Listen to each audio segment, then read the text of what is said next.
Before I start this video, I need to make sure that you know that on Saturday, Bones and I are doing a 24-hour live stream. We've talked about it before on this channel, but it's finally hecking happening this Saturday, March 30th. We'll be live streaming our entire process of making 24 comic pages within 24 hours completely from scratch. We're not going into this with any prep work. We're gonna plot and script and do the design work and all the artwork in 24 hours, and you get to watch all of it. And we're going to be streaming it here on YouTube on Saturday. Make sure you're there. Okay, on to the real video content. Thank you. So, sometimes I really worry that my art is not improving, and by sometimes, I mean always, but there are lots of reasons why I often feel this way. And I guess it shows itself in many different forms. First off, I'm a very anxious person overall. Whether it's just like a generalized anxiety disorder or if it's just my personality, I don't know. I'm just anxious a lot of the time. I get overwhelmed very easily. I panic about really inconsequential stuff. And so when I have a bad day, sometimes that can translate from, I had a hard time at work, at my day job, and then I come home and I'm like, well, my art sucks. It's not healthy, but your mindset can do that to you, and that happens a lot to me. So on top of general anxiety, and honestly, I think most creative people feel this way about their work. I think it's because we definitely have to have a critical eye on our work at all times, and I think a lot of the time we really tie our work to our self-worth, especially because your artwork or your writing can be an expression of things you might not be able to express in other aspects of your life. So yeah, it's very easy to feel very attached to it and very sensitive about it, and to, I guess, worry about it and worry about what other people think about it. So yeah, I think that's normal for artist types, on top of my anxious feelings.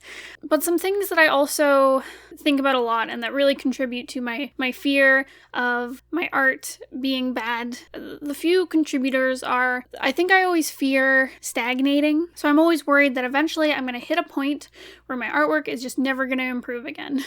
Which, now that I say it out loud, is a little catastrophe thinking, assuming that the worst will happen, even though it likely won't. However, there's a fear that eventually maybe I'll hit the end of my skill somehow, where my art just doesn't get better, whether it's because I'm unwilling to learn and make it better, or I just physically can't for whatever reason. So there's always that fear, and I'm always afraid that I'm going to hit that point and not be aware of it. My art will never improve, but I'll just double down on what I'm doing and I'll never be able to see it. People will point it out and it won't get through to me. I worry about that a lot. I guess there's also fear of my career stagnating. I only hit a certain level and then it's you will never get, jobs past this pay level or jobs past this fame level. Or maybe I'll never get to make the comic I've always wanted to make, or people will stop reading my comics, stuff like that. So my career not going any further than it's already gotten. And I fear that all the time. I was feeling it with our YouTube videos recently. Before we went to our convention recently, I noticed our views started dropping a little bit, and they're still we're still getting views, but we're not getting a dramatic increase in views. So my brain is that's it, your YouTube channel's done. So the irrational brain is strong and silly. But yeah, I think about stagnation a lot, and it freaks me out. Another contributor to these kind of feelings is there's this frustrating point that I get to kind of in waves. I start seeing problems in my work that I don't have the skill to solve yet. So for example, I might get a critique, someone saying oh, your character's faces all look the same or something like that. And I'll go, shoot, now all I see is my character's having the same face, and this really bothers me, but I don't know how to fix it. And that's happened in many points of my artist journey, where someone will point something out and I'll see it and it bothers me, but I can't do anything about it because I don't have the skill or the knowledge to understand what the foundation of the problem is, so that I can start building up better habits. I think it also comes naturally even without critique.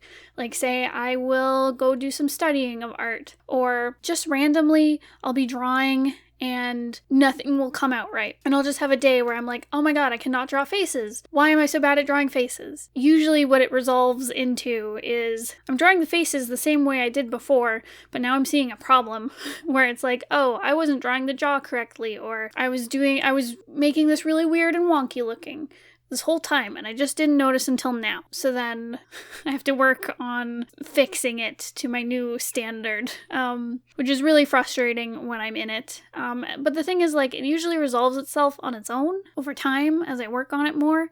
And there are definitely days where it's like, this is a bad art day. Everything I put out is feeling icky to me, and those usually are just resolved the next time I sit down to work. I think this contributes also to like the fear of stagnation, but no matter where I'm at, the bar is always raised. So if I get to a point where I'm doing, say, like really good comic layouts, and I feel like all my pages are looking like rockin' and cool and interesting, they have to get better still. So now it's like I can't make a comic layout that is worse than what I'm putting out now. I can't go back, I guess, when things felt easier with comic layouts and do something really lazy, because it'll really stand out compared to this other work that has like a lot of, I don't know, thought put into it, or something that's really well laid out. So no matter where I'm at, even if it takes a lot of work to like get it to that space, I can't go back down. And the same thing goes for, say, in my career. It's like, well, you know, I'm charging this much for, say, a commission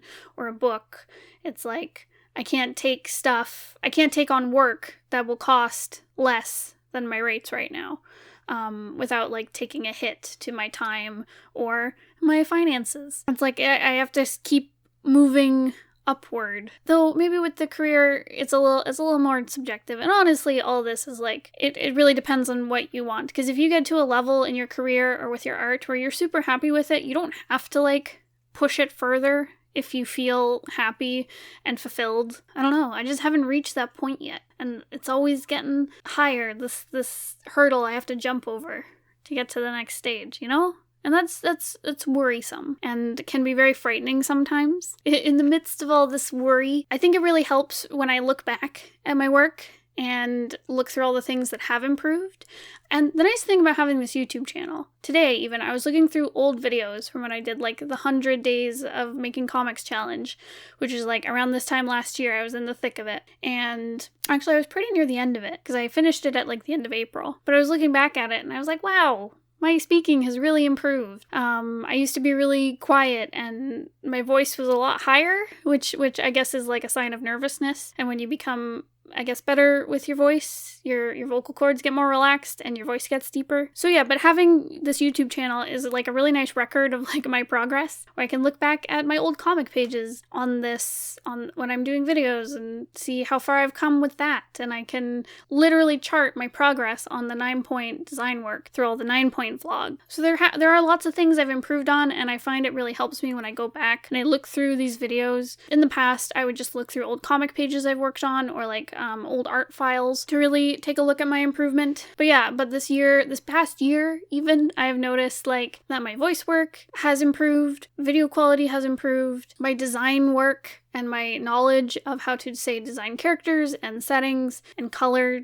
design choices, all that has really improved through my work on 9-point. I feel like my overall art quality has improved. I don't know how to quantify that, unfortunately. Because I'm like, it feels like it's improved because it looks, I guess, like neater. My compositions are better, maybe? But there's so many things that go into like my illustration work. I feel like it's improved, but I don't know how to express how it's improved. So that's frustrating. But anyways, I feel like it has improved. My composition and comic layouts, I feel, has improved. In the past, I've done a lot of really lazy work with that, just doing the bare minimum, and I think this past year I've gotten a lot better at pushing things and making some more unique layouts, I guess. I hope more recently, especially with 9-point. I guess we'll see if this is true soon. And I think my confidence with traditional work and traditional inking has really improved a lot. I actually decided to do traditional inks for a little anthology piece that I'm working on right now, which I never would have done before, because I was too afraid of inking something traditionally and making mistakes. But through doing like the OC story times and through Inktober this past year, my confidence in it has really improved. My quality, I think, has also also improved. Like, I know how to use the tools a lot better. But yeah, it's it went from 0 to like a 5, and that's good. Like out of 100. But, you know, that's still improvement. Okay, so yeah, how have I improved these things? I think at this point this video is just me like therapeutically talking through my fears. But okay, so how have I improved my work in this past year? Well, the number one thing that stands out to me is definitely working on challenges. This past year I did the 100 days of making comics, which really forced me to sit down and work on my comics and improve my YouTube stuff and my voice work and my recording stuff and putting out work schedule videos and stuff like that. You know, through Inktober, I got over my fear of using traditional inks. What are other challenges me and Bones have done? We've done lots of them this past year, and every time I do one, I get to flesh out a new skill that I wouldn't get to normally in my everyday life. I get to step away from, say, one project and focus on something new, and they're great. They're really good for pushing me out of my comfort zone. I guess it's just an excuse to do something out of the norm, which is awesome. So yeah, challenges, I super recommend.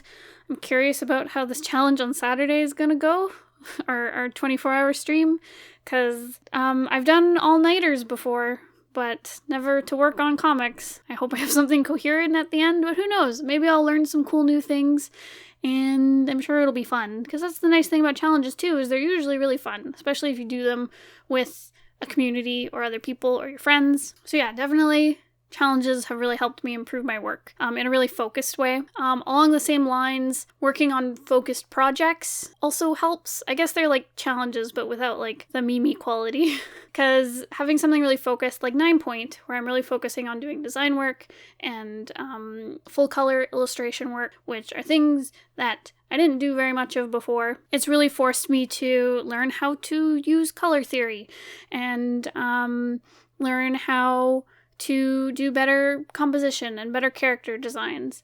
And just having an excuse to really focus on those things while still making like a really cool product at the end of it is like super cool and amazing. Honestly, like just working on black and white comics, I could never improve my coloring skills because all of my time would go into my comics and I wouldn't be able to focus on anything else. So having a focus project, like I said, gives me an excuse to learn this new thing and challenge myself while still making books, which is a huge plus. I think just the experience of making stuff also super helps. Just working on art every day or most days this past year. And like, I guess that's like the story of my whole art experience is just doing the work. You learn how to do things naturally just because as you make mistakes and you self-correct them, you get better, you improve. Especially if you're, taking in knowledge from around you, whether it's like from teachers or from looking at other artists' work.